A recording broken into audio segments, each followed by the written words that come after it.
시카고 팡세입니다.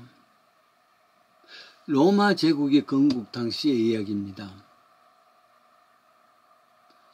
당시에 시저는 지방에 있었습니다. 라이벌이 되는 폼피우스는 로마 안에서 집정관으로 있었습니다. 권력 서열상 비교가 될 수가 없습니다. 그런데 시저는 혁명을 위해서 지방에서 부대를 이끌고 로마로 진군한 것입니다. 로마를 가려면 루비쿰 강을 건너야 합니다. 여기까지는 괜찮습니다. 그러나 일단 군대가 동원돼서 이 강을 건너면 국법에 위법이 되는 것이죠. 국법에 의해서 다 쓰러집니다. 강의 다리 입구에서 마지막 결단을 합니다. 건널 것인가 말 것인가 고민하는데 어디선가 목동이가 양을 몰면서 피리 소리가 들립니다. 시저의 귀에는 마치 이 피리 소리가 진군 나팔 소리까지 들렸다 그랬습니다. 굳은 결심을 하고 부하를 향해서 제군 주사위는 이미 던져졌소. 가자 로마로. 그때 그 얼굴이 얼마나 파리했을까. 죽느냐 사느냐의 결단식 역사가 바뀌어지는 그 순간입니다. 그 얼굴의 심각성이 굳은 얼굴이 어떻을까.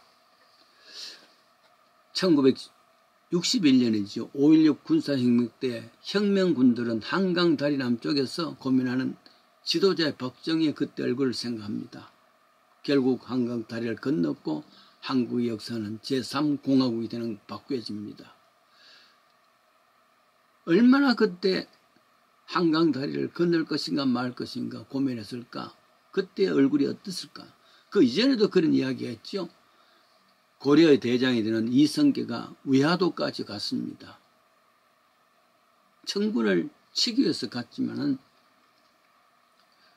중국을 치기 위해서 갔지만은 도저히 상황이 그렇지 없단 말이죠. 그래서 회군할 것인가 말 것인가 고민했던 그 얼굴, 결국 회군함으로 말미암아 역사는 고려에서 조선으로 바뀌어지지요.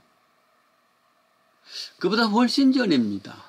유대 땅에서 일어난 이야기입니다. 초라한 무리들이 말을 탄 것도 아닙니다. 총검으로 무장한 것도 아닙니다. 장갑차를 앞세운 것도 아닙니다. 초라한 어부들입니다. 시골길을 터벅터벅 걸어갑니다. 방향은 수도 예루살렘입니다. 무리들 앞에 굳은 얼굴을 한 목수 예수입니다. 그때 결연한 모습을 누가복음에는 9장 51절에 예수께서 성천하실 기약의 차감에 예루살렘으로 향하여 올라갈 것을 굳게 결심하고 비장한 모습이단 말입니다. 마가복음에는 다른 말로 합니다. 10장 32절에 저희가 놀라고 쫓는 자들이 두려워하더라. 왜냐하면 그때 당시에 심각했던 예수의 얼굴을 묘사한 것 아니겠습니까? 그러면 무리의 앞장에서 나를 따르라 그럽니다. 미국 사는 한 20여 명의 목회자들이 단체로 중국을 방문한 때가 있습니다. 1992년인가 3년인가 만주 봉천에 갔습니다. 그런데 목회자들이 역사에 대해서 너무 무성했던지 봉천이 어떤 도시인지 모릅니다. 제가 읽은 기억대로 설명까지 했습니다. 일본 시대 여기가 일본 육군 사관학가 있었고 누르하츠가 이곳에서 나라를 세운 나라가 천하를 통일한 청나라다. 이 육사에서 정일근, 박정희, 백선엽 같은 위대한 장군들이 나왔다. 그런 이야기를 했습니다. 특별히 백선엽 그의 회고록에 보면 나를 쏘라 하는 회고록이 있습니다. 6.25 때 남침에 있는 인민군에서 낙동강 다부동 전투에서 이 다부동 전투가 무너지면 대구가 무너지고 부산이 무너지는 겁니다. 함락되는 것은 나라를 잃는 것 같습니다. 이때 백선엽 부하들을 독려하면서 내가 맨 앞에 선다. 내가 물러서면 나를 쏘라. 비장한 얼굴, 비장한 마음으로 앞섰죠. 그래서 군사들도 용기 백배해서 마침내 낙동강 방언선을 선고하고 6.25 전쟁의 축이 바뀝니다. 앞선 자의 그 심각했던 얼굴, 예수 그리스도는 왜 그런 굳은 결심을 했을까? 첫째는 사명을 다하는 것입니다. 사명을 다하기 위해서입니다. 그가 오신 목적은 하나님이 이 세상을 이처럼 사랑하사 독생자를 주셨으니 그 독생자의 역할입니다. 이 땅에서 예수님은 병자를 낫게 하시고 배고픈 자를 먹이시고 풍랑에 시달린 백성들을 구원하시고, 그러나 이것은 사역의 일부에 불과합니다. 더 본질적인 사역이 있습니다. 그것은 십자가의 사역, 아픔과 고난과 죽음입니다. 피 흘림입니다. 이를 위해서 피 흘림을 통해서 인간을 구원하는 하나님의 귀한 목표가 있습니다. 꼭히 십자가를 질 이유는 뭐냐? 하나님의 사상은, 하나님은 사랑과 공입니다. 사랑은 온 세상을 구원해야 되겠다. 죄인된 인생이라 할지라도 구속해야 되겠다. 이 사랑입니다. 하나님이 이 세상을 이처럼 사랑하사 그랬습니다. 독생자를 보내신 이유는 뭐냐면은 그냥 사랑만 아니라 하나님은 공의의 하나님입니다. 그냥 판사가 재판을 하다 보니까 피고인이 자기 아들이란 말이죠. 그러니까 자기 아들이니까 다 무시해버리고 무죄다 선을 했다면은 아버지의 사랑은 있겠죠. 그러나 공의는 어딘가? 판사는 공의로워야 되는데, 하나님은 인생을 사랑하십니다. 그래서 모두를 구원하시기를 원했습니다. 그러나 하나님 동시에 공의로우신 분이란 말이에요. 그냥 용서해줬다. 이건 사랑만이 아닙니다. 예를 들어서 자녀가 잘못한 것이 있으면은 내 아들이니까 괜찮아. 그러면 안 되죠. 잘못한 만큼 용서를 빌어야 되고 때로는 매를 맞아야 됩니다. 그 매를 하나님의 아들 예수가 받는 것이 십자가입니다. 그래서 할 수만 있으면 이 잔을 내게 멀리하여 주옵소서. 그런 상황인데도 불구하고 굳은 결심하고 들어갔단 말이죠.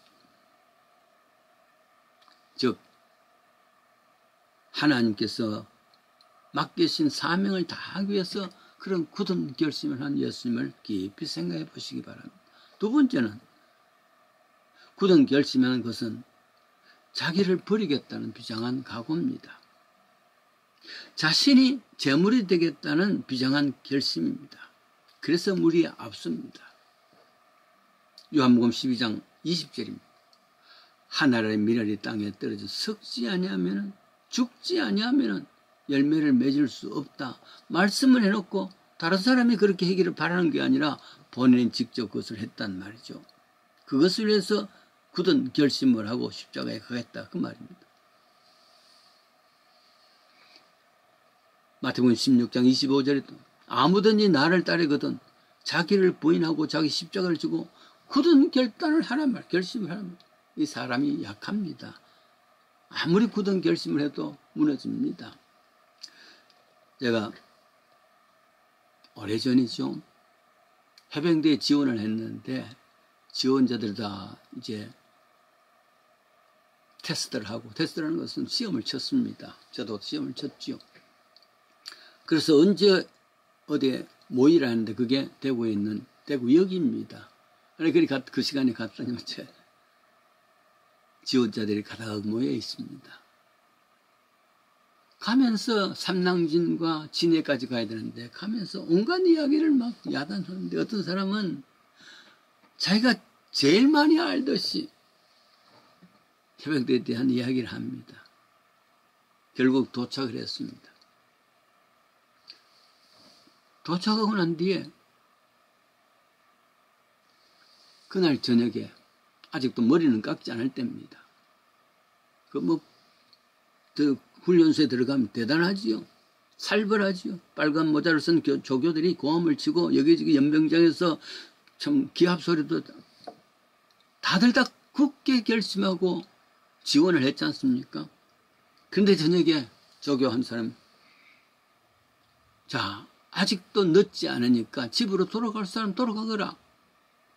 그럴 사람 나오라. 그러니까 한 너댓 명이 나왔습니다. 그 너댓 명 중에서는 기차관에서 그렇게 왈가왈부하고 그렇게 야단하던 그런 사람들이 내가 도저히 못하겠다면서 돌아가려 그럽니다. 근데 여러분, 그 5명이 그날 밤 정말 피 터지게 매를 맞습니다. 여기 한번 들어온 자는 절대로 나갈 수 없는 거야. 그래요. 아무리 굳은 결심을 했다 할지라도 분위기라든지 상황에 따라서 항복하는 사람들이 있지만은 예수님께서 굳은 결심, 믿음의 사람들은 이와 같이 비록 자기가 헌신된다 할지라도 십자가라 할지라도 그 결심이 변할 수가 없는 겁니다. 믿음의 용사들은 끝까지 포기하지 않냐고 나가는 겁니다. 결국 예수님께서 피 흘리신 것 같이 우리 믿음의 식구들 다 이런 굳은 결심을 하고, 그것은 스스로 할 수 있는 게 아니죠. 하나님 도와주십시오. 그래야 마지막까지 이 믿음의 길을 잘 걸어갈 수 있는 복된 삶 되기를 원합니다.